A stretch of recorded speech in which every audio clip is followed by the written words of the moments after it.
do we have going on in here?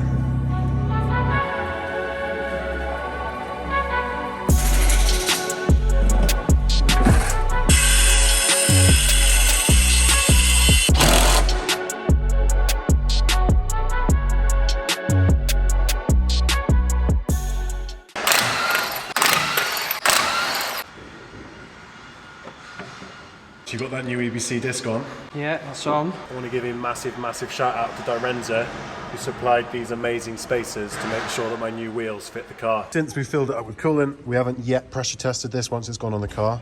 By the way, can't wait to show you the new wheels.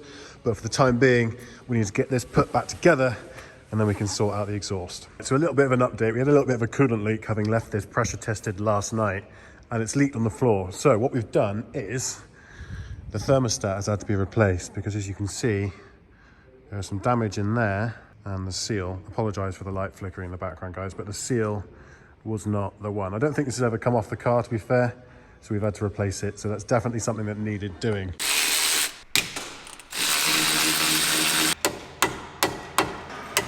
Always make sure you put some lube on your pads. We tend to use this Ceratec, which is metal free, so you don't get any kind of corrosion happening that means that they get stuck into the calipers. So Ceratec. Right, so it's the blue stuff pads from EBC. They're going to be going in the E38 converted brakes that I've got here on my ST.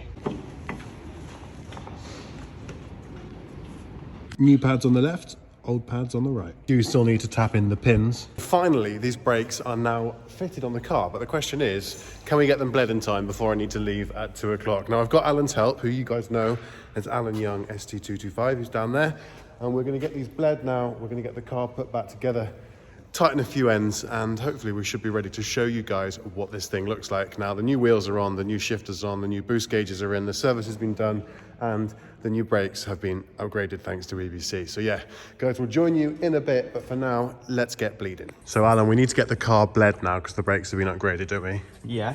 We do indeed. So what are you doing first then? What's the first port of call? Just going to crack off all the nipples, make sure they're all fine and stuff, and then we're going to start off with this one here because it's the furthest one away from the ABS pump. So we'll do that, and then hopefully, I think you've said you've got a crap pedal? Yeah, no, it's just it's really hard to explain. It's spongy and doesn't feel very responsive. It doesn't feel like it's got upgraded brakes. Admittedly, it did have upgraded brakes, but not new brakes on the full car. But now we've upgraded them with the EBC discs, yellow pads on the back, and if we move over to the front, these are the old ones right here. You will see, as you saw earlier on in the video, that we've got blue pads on the front, which are for fast road and track use. So now you've bled the brakes, what's next, Alan? Ben's just come in now. You'll be walking through that door in a minute. So you two need to finish up whatever you were doing. So you need to finish the exhaust up, we need to put the wheels on, whatever bits and bobs, and then you can come off the ramp, I think then. He's here, there we go, look. He literally said you're going to arrive in 2 seconds, and here you are. Me coming from half a mile down the road. No. Dead quiet.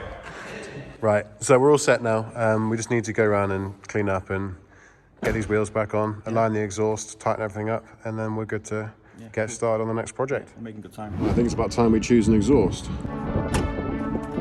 Right, so for George, we've chosen the Section 59 exhaust system from Mongoose.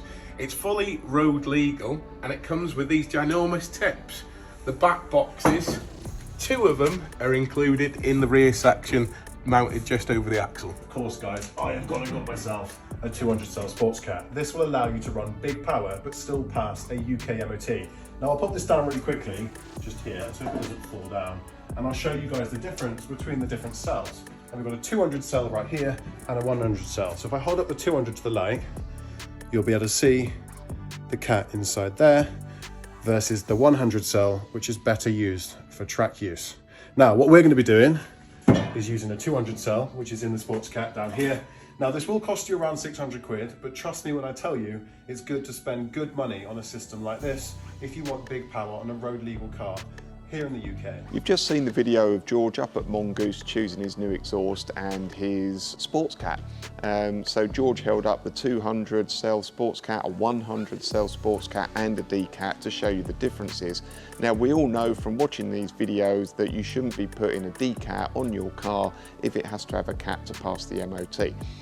But the difference between the 100 and the 200 cell sports cat is that the 100 is basically for track spec cars, whereas the 200 is far more towards the road use. So if you want to pass your MOT using the sports cat and pass it nice and easily without having to go to too much trouble, the 200 cell is the one to go for.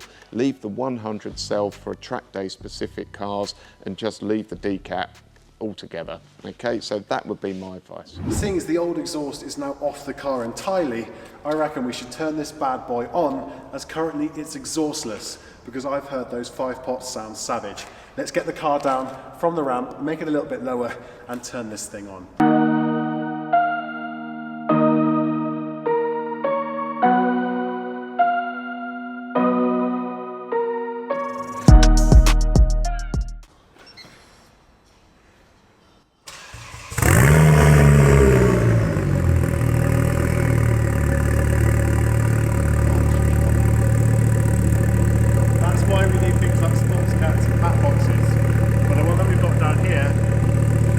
Section 59 from Mongoose.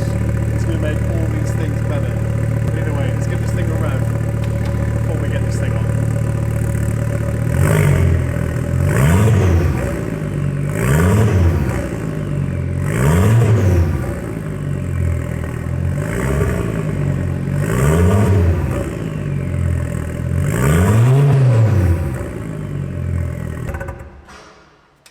Right, so as tempting as it is to give that thing a rev endlessly, I think it's about time we get this thing up even higher on the ramp and install the new exhaust so we can see what it sounds like with a fully legal system on the car. Now, to make my car legal the first time, I had to put a really bad back box on the car, and it's just sounded awful for the last couple of months. But either way, Mongoose have hooked us up, and for that reason, we're going to make the car sound that much better. So to start off, thanks to Mongoose, we've got a £600 sports cat right here. This is a 200 cell and is legal on the UK roads, and that's going to go from the 3.5-inch AirTech downpipe into this sports cat. So Ben, what do we do first? Turn it round. Turn it round. Yeah, that's a good start. And again. And like again, that. like Yeah. so. And now put it up there. Okay, so put it up there like that. We have to pop that in there, like so. There you go. It's gone pretty tight. Cool. So next in line is the Mongoose centre section. Notice this is a D-res. You don't actually need a res in your car to pass the UK legislation. So we've taken the old mounts and the brackets provided by Mongoose and put them onto the back box first before we go and attach it to the rear of the car. It just makes it a lot easier. Right, so these are the 4.5-inch slash cut tips that go on the Mongoose Section 59.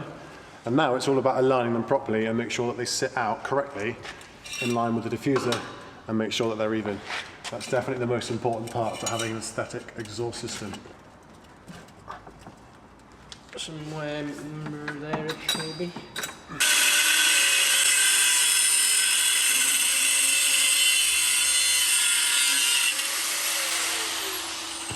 What's that for, Ben?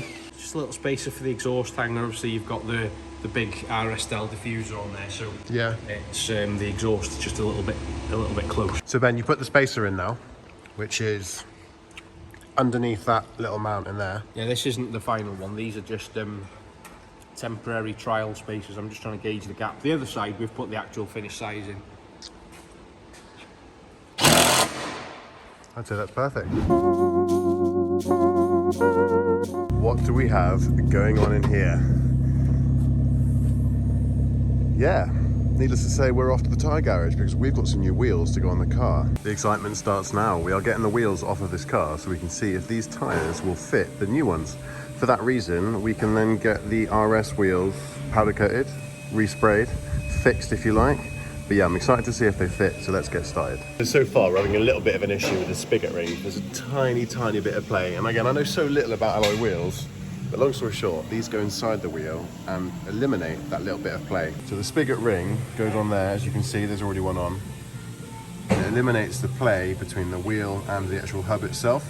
Obviously spacers are on, big brakes are on, so we've had to have wheels that fit efficiently. So they're just taking the RS wheels off now. They're going to swap the tyres over to these ones.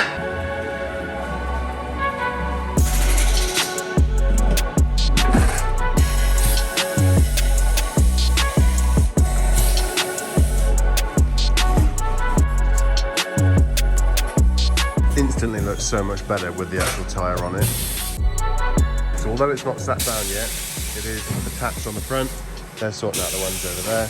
Yeah, we're making progress for sure. So it's no surprise to me that they've absolutely smashed it at Pro Tyre, but the question is, what will the wheels look like? I'm nervous because they're a wheel that no one's done before. I've never changed my wheels on my car before, and I guess down to the colour, the fitment, the size, there's a lot involved. So I guess we're just gonna have to wait and see.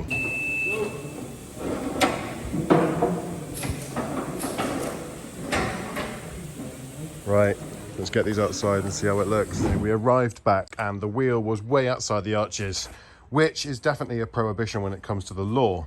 Now the big problem that I've caused is it's obviously rubbed the arches, and as a result has peeled off a little bit of paint. There's nothing I can do about it. I don't want to sit here and dwell on the fact that I'm annoyed. So what I'm going to do is I've taken off the spacers already, as you can see from Direnza, and these are 25mm, and I'm going to put the wheel on. Now I've got the wheel just here. Obviously the actual cap itself is on the floor down here, but also we're going to try and put this one in and hope that it sits flush. Once that's done, if we rectify this and get it sorted, we've now got to sort out the front, which isn't as bad, but as you can see, it's still in somewhat of a scenario that we need to rectify. So yeah, wish me luck. So some progress has been made. We've taken the spacers off and put the wheel back on, and now it will keep Owen happy. As you can see, it doesn't stick out the arch compared to the one over there that does ever so slightly. Sean's come to say hello. Hello. It's been a while. But yeah, so this is on. We've also put the centre caps back in. It clears the brakes perfectly and we're all good to go. So we best get over to the other side, because ultimately this is what it looked like before with those 25mm spacers on. So some of the stress is now over. The rears are now sorted, as you can see. The fitment is now perfect. To those of you that are wondering, the ET is 40 on these. We kind of didn't really take into account the offset in regards to the spacers. These ones are now sorted, as you can see, but we've got to get to the front. So what we're going to do is we're going to start over on this side, and we're going to work out how much clearance we need with a measuring tape so that we can either order spacers or we can use the ones that came with the big brakes.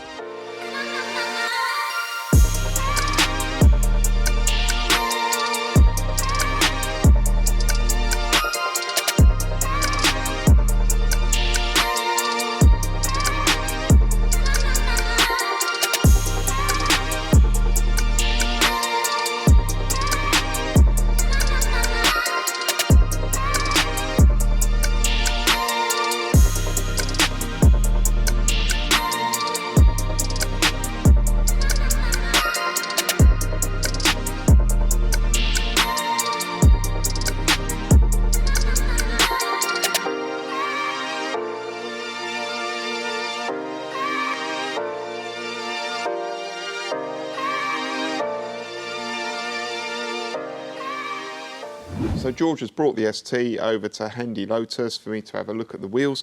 And yeah, what a great upgrade to the car. Wolfrace Munich GTRs, I believe. And I think they're the first ones to be fitted to either a Mark II RS or an ST. And yeah, they look really, really nice on the car. They really complement the lines on the car as well. Bit of diamond cut, so they stand out, whereas the black normally sinks into the rest of the arch and you don't see them that well, but with the diamond cut it's much, much better. Yeah, little 15mm spacer to get them to clear the brake calipers, so that all runs nice and smoothly. But when you're buying wheels, just make sure that you check you've got the right offsets and obviously the right stud patterns. And if you're ever unsure or anything like this, you know, I'm not the only police officer that you can go and talk to if you want the legislation side of it. If you go and stop somebody and ask them, if they don't know, they can find out for you, I'm sure. But please ask before you go out and buy the wheels, and make sure that you get ones that are suitable for your car. So unfortunately, it's that time of day, guys. The car is now put together, and my time at Beanie Performance is now complete, which is a shame because I've got to go back to work tomorrow. But either way, I've got to take this beast back to Cheltenham, through those doors over there. But I want to give a massive shout out to Beanie Performance. You can see their logo down there, but more importantly, if you look underneath the video, you will find a link to their YouTube channel. They do everything fast forward from Focus RSs to Focus STs, but they also do BMW and VAG content too, and they just so happen to be pretty good at video. Either way, guys, I'm going to stop waffling, get on my way, and hope that everything we've done is done properly, because we'll soon know as to whether I get home. See you later, guys. Peace out.